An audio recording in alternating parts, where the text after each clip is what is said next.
Bom dia, paz do Senhor Jesus.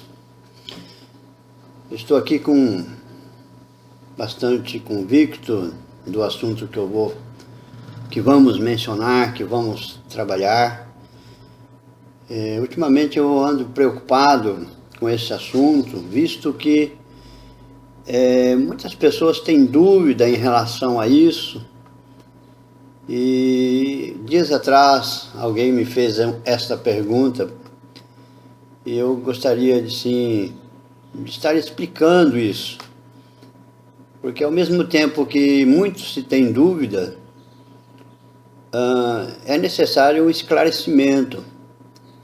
Eu gostaria de entender, explicando isso. A pergunta é muito simples e fácil, ao mesmo tempo complicadas de entender, porque os nossos pensamentos vão além daquilo que nós imaginamos. E por muitos anos essa teoria, essa ideia de que isso não pode acontecer, mas tem acontecido em muitas pessoas. Pode um crente ficar possesso por demônios? Essa é a pergunta que me foi feita. Bom, para tratar esse assunto, a gente precisaria compreender alguns aspectos bíblicos e as razões de um crente ficar possesso. É complicado porque a gente tem que entender isso. Primeira coisa que eu quero explicar é que é o seguinte: o verdadeiro crente, ele é prioridade exclusiva de Deus. Em 1 Pedro fala isso. 1 Pedro 2,9 diz isso. Então, se o crente é propriedade exclusiva de Deus, ele não fica possesso por demônios.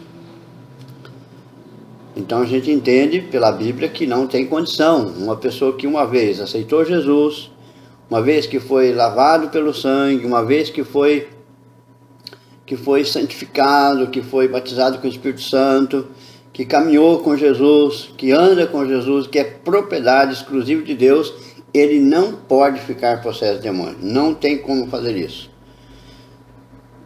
O crente é selado com o Espírito Santo, da promessa. Em Efésios 1:13 fala isso. Então, uma vez que ele é batizado com o Espírito Santo, ele não pode ficar possesso com o demônio. O verdadeiro cristão, crente, é o santuário de Deus, local onde Deus habita. É outra coisa que a gente tem que entender. Uma vez que o cristão, ele é salvo, cheio do Espírito Santo, e Deus habita nele, como templo dele, então Satanás não pode entrar nesse corpo. O quarto ponto é o seguinte: o verdadeiro crente, portanto, tem dentro de si aquele que é maior que o diabo. Então, se Deus que habita dentro dele é maior que o diabo, como é que um crente pode ficar possesso? Bom, a gente vai entendendo à medida que precisamos compreender isso. Por exemplo, como é que acontece uma possessão? A possessão acontece de 3 maneiras básicas. A possessão acontece quando ela está dentro da pessoa, o diabo possui a vida da pessoa, e esse possuir a vida dela possui a alma, corpo e o espírito dela. Então a gente tem que entender que para isso acontecer, a pessoa tem que dar lugar ao diabo para isso acontecer. Uma vez que Satanás assume o corpo através das enfermidades, a alma através dos sentimentos, o espírito através do espírito dele, essa pessoa está sujeita a isso. Então nós temos que compreender essa área com muita delicadeza, porque nem todo crente é possesso. Não é isso que eu estou dizendo. Estou dizendo que se o cristão der lugar ao diabo, ele pode se tornar um cristão possesso. Certo? Vamos continuar entendendo. E a segunda coisa, ele pode ser oprimido. Tem a possessão e a opressão. A opressão é de fora para dentro. É como você pegasse uma peça da morsa, colocasse uma peça na morsa e apertasse a morsa. Então ele é oprimido. Ele pode ser oprimido. E a opressão, ela vem de fora para dentro. Já a possessão é de dentro para fora. E o terceiro ponto, que ele assume a personalidade da pessoa, que ele assume a possessão de uma pessoa, é através de maldições. O que é maldições? Maldições são palavras lançadas, né, pelo indivíduo, que Satanás pega essa palavra e faz com que ela haja na vida daquela determinada pessoa. Existem vários tipos de maldições. Existe a maldição familiar, existe a maldição hereditária, que vem de pais para filhos, de gerações para gerações, enfim, tem muito tipo de maldições. Mas a maldição que vem que a pessoa lança isso, através dos seus lábios, através de uma palavra, Satanás pega essa palavra e faz com que ela seja transformada na vida da pessoa. Mas e o cristão ficar possuído por um demônio? Eu tenho visto já de muitos anos no meu ministério esse tipo de coisa acontecendo. Já expulsei demônios de pastores, já expulsei demônios de criança, já expulsei demônios de crente possessos na igreja, que estava lá caminhando na igreja, já expulsei demônios de tudo quanto foi jeito que você possa pensar. Nesse ministério de libertação que a gente tem atuado, eu tenho visto isso. Crentes que estão dentro da igreja, entre aspas, né, dentro da igreja, de repente se tornaram uma pessoa possessa. Mas como é que acontece essa possessão de crente? Primeiro, a gente tem que entender que se o crente não tem Jesus na vida dela, se ele está andando na igreja, entre aspas, dizendo que é um cristão, mas ele vive com a vida toda torta, uma vida toda amargurada, toda mente, faz tudo que não presta, esse é uma porta aberta para Satanás abrir. Entrar, aliás. Então eu vejo que não é porque o crente está dentro da igreja que ele é salvo. Porque tem muita gente dentro da igreja perdido. Tem muita gente dentro de uma igreja que ainda não foi salvo, que não tem a certeza da salvação. Está lá dentro da igreja, frequenta os cultos, ora, lê a Bíblia, dá o dízimo, ama o seu pastor, mas tem uma vida totalmente difícil, uma vida, vamos dizer assim, sem essa proteção de Deus. Mas pastor, então é real que o crente pode ficar possesso? Sim, é real.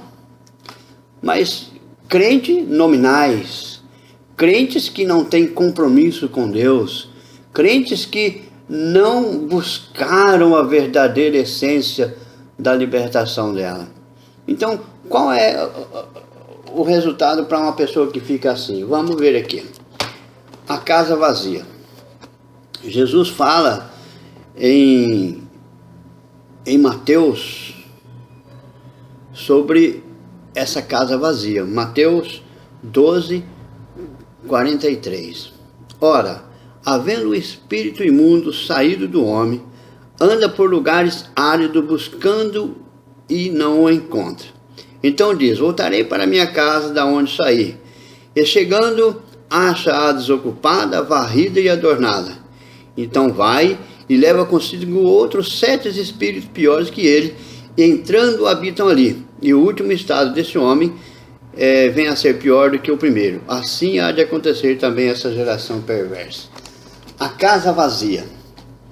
A casa vazia é um passo extremamente com a porta aberta para o diabo. Vamos entender isso.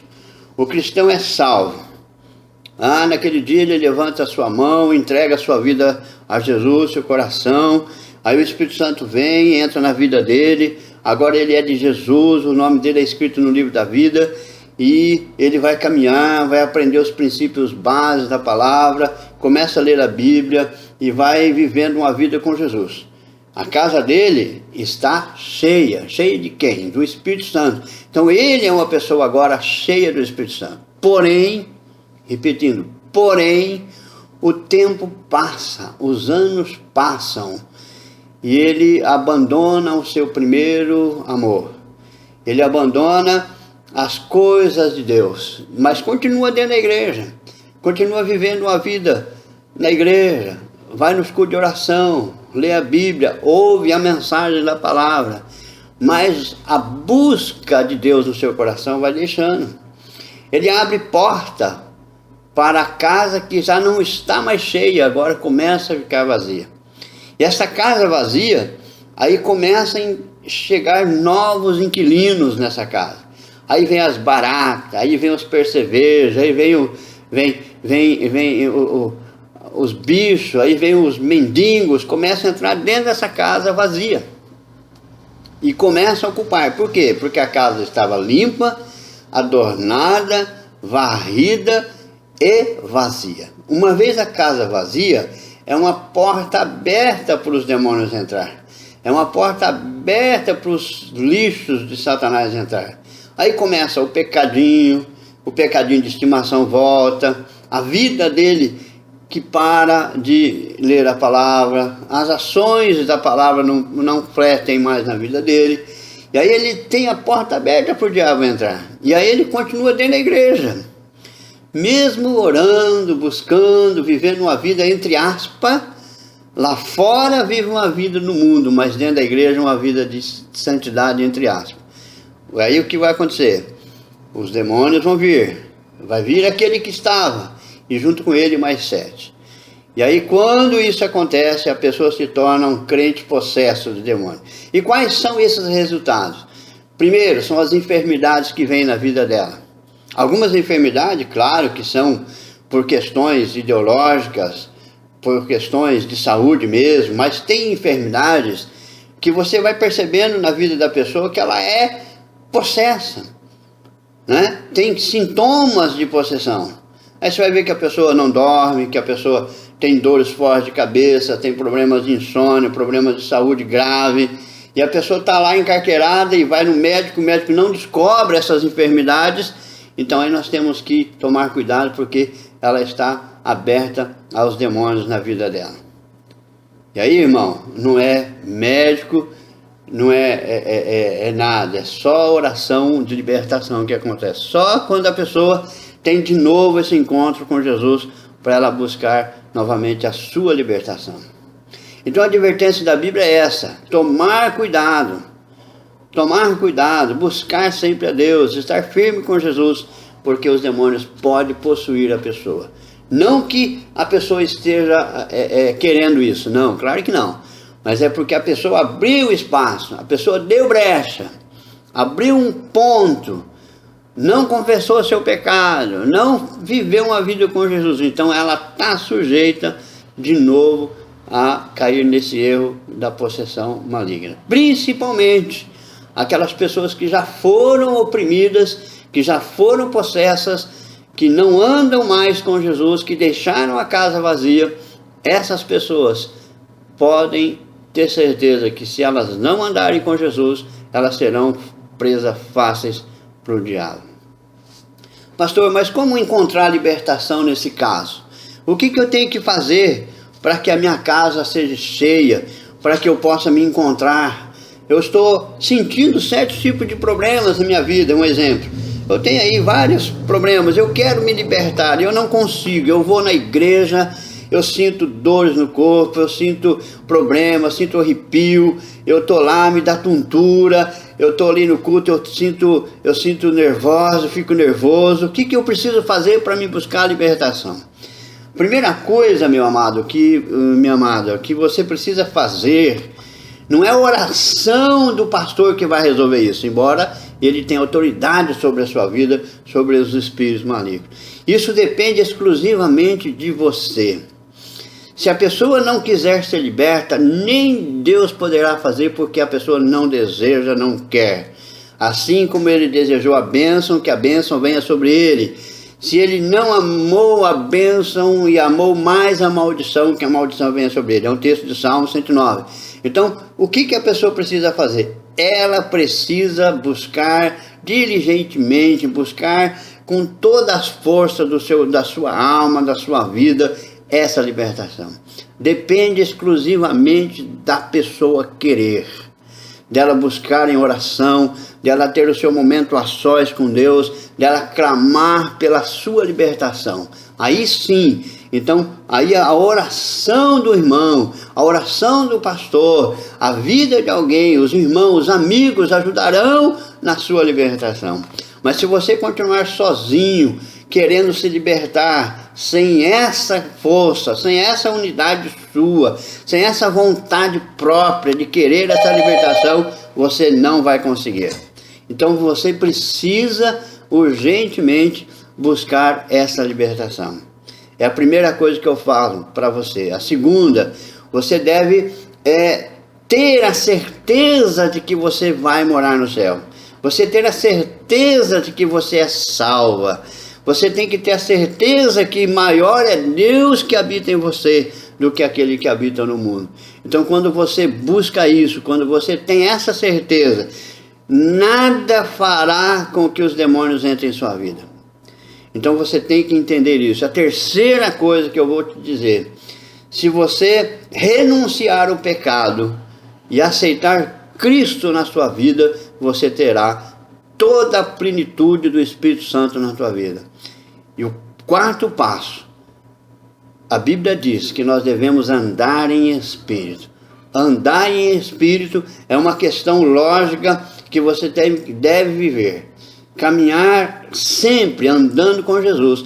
Assim você poderá ter com certeza uma vida cheia do Espírito Santo e os demônios jamais tomarão conta de você.